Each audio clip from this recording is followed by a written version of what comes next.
जैसे कभी कभी आपको न्यूज़ में पढ़ने को मिलता होगा अर्थ ओवरशूट डे के बारे में कि भाई what is earth Overshoot day, है ना, और अर्थ ओवरशूट डे का कंसेप्ट कब आया।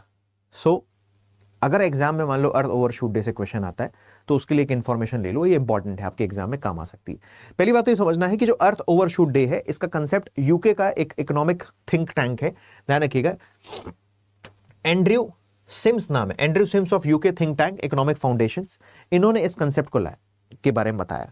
और जो world wide fund for nature है यानी WWF, ध्यान रखिएगा, world wide fund for nature WWF ने 2007 में पहली बार अर्थ ओवरशूट डे में ऑफिशियली पार्टिसिपेट किया। 2007 में पहली बार इन्होंने पार्टिसिपेट किया इन अर्थ ओवरशूट डे 2007।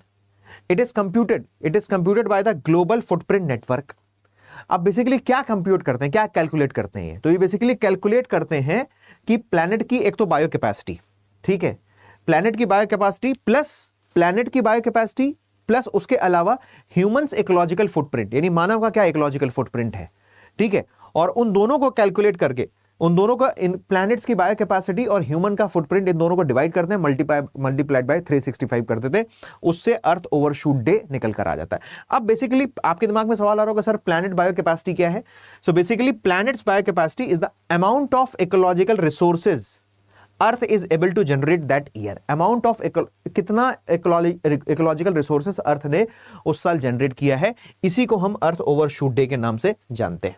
तो ग्लोबल फुटप्रिंट नेटवर्क के द्वारा इसकी गणना की जाती है, नंबर एक।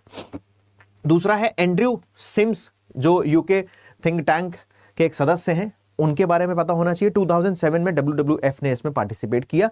ये बेसिक फॉर्मूला है इसका, हमारे प्लैनेट की bio capacity divided by humans की जो इकोलॉजिकल फुटप्रिंट है, डिवाइड करके मल्टीप्लाई बाय 100 करने से अर्थ ओवरशूट डे आ जाता है।